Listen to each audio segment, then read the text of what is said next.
What is the selling agent commission in New York City real estate? We'll demystify this topic in the following video. I'm Nick at Hauseit. Visit our website hauseit.com to save money when buying or selling real estate here in New York City. So let's get started.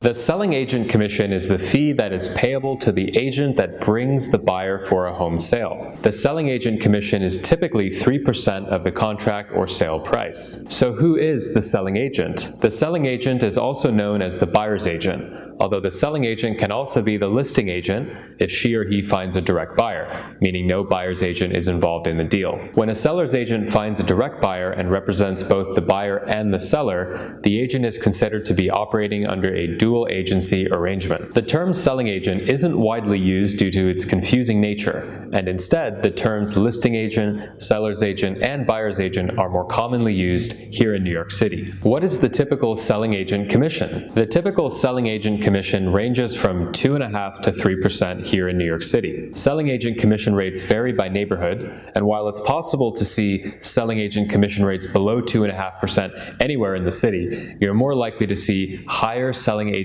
commission rates of 2.5% or 3% in Manhattan and adjacent areas such as Park Slope in Brooklyn. In the suburbs such as Westchester and the Hudson Valley, it's more common to see lower selling agent commissions such as only 2%. You're also more likely to see lower selling agent commissions in non-REBNY areas such as Eastern Queens and Southern Brooklyn. What do we mean by non-REBNY? Well, we're referring to areas of the city where the Real Estate Board of New York has less dominance and influence over brokerage activities. It's also much more common to see high selling agent commissions when it comes to new developments, particularly for larger buildings. These large developments almost always offer a 3% selling agent commission. A developer may offer more than 3% in order to entice more traffic from represented buyers. If a developer is especially desperate, they may even offer buyer's agents cash gift cards from somewhere like Nordstrom's and other sweeteners on top of the standard 3% commission. And some developers may agree to upfront half or all of the commission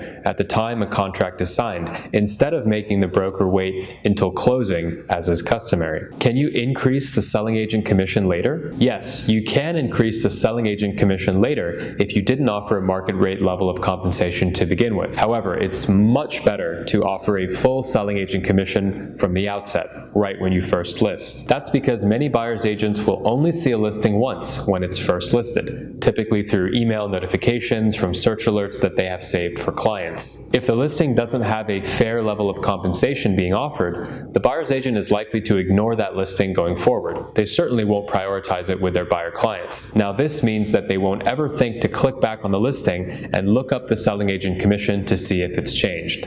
They'll simply ignore the listing going forward. Furthermore, it's fairly difficult to get the word out about an increase in broker commission as opposed to lowering the home price. That's because changing the commission will not automatically cause a flurry of search alerts to go out like a price change would cause. So there you have it. We hope you found this video helpful. I'm Nick at Hauseit. Visit our website hauseit.com to learn about ways to save money when buying or selling real estate here in New York City.